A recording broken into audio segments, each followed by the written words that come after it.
Hai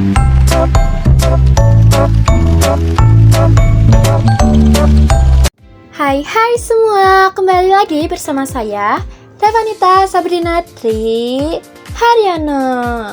Nah, untuk kali ini saya akan menjelaskan tentang laporan keuangan. Jadi, laporan keuangan adalah catatan informasi keuangan dari suatu perusahaan pada suatu periode akuntansi. Keberadaan laporan keuangan dapat digunakan untuk menggambarkan kinerja perusahaan, khususnya dalam bidang keuangan. Lalu di sini juga ada susunan laporan keuangan. Yang pertama ada laporan posisi keuangan, atau disebut juga dengan neraca. Penentuan posisi keuangan berkaitan langsung dengan aset, liabilitas, dan ekuitas. Sedangkan unsur yang berkaitan dengan pengukuran kinerja dalam laporan laba rugi dan penghasilan komprehensif lain adalah pendapatan dan beban.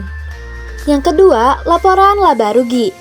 Hasil dari laporan laba rugi hanya ada dua, yaitu memperoleh laba atau memperoleh rugi. Laporan laba rugi berisi tentang pendapatan, harga peroleh, dan biaya. Isinya juga dapat berupa penjualan, harga barang atau jasa, dan biaya.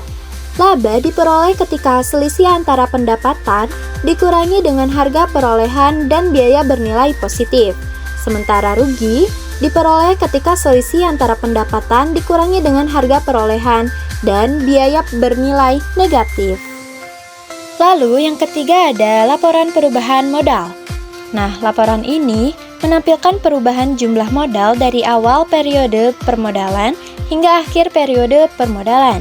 Selain perubahan jumlah, laporan perubahan modal juga menyebutkan penyebab terjadinya perubahan modal.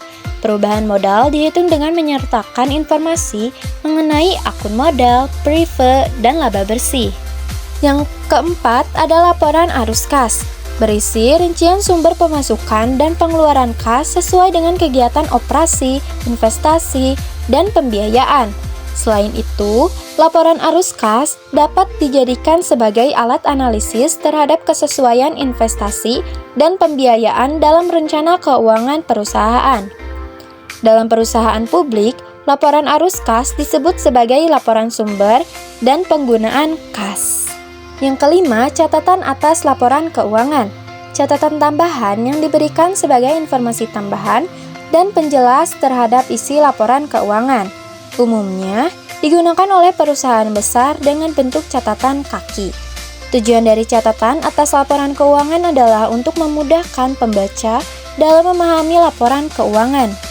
Tujuan dari laporan keuangan adalah laporan keuangan memberikan informasi keuangan yang mencakup perubahan dari unsur-unsur laporan keuangan yang ditunjukkan kepada pihak-pihak lain yang berkepentingan dalam menilai kinerja keuangan terhadap perusahaan di samping pihak manajemen perusahaan.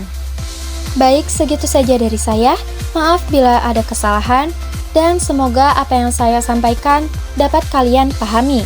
Terima kasih, sampai jumpa di video selanjutnya. Bye-bye!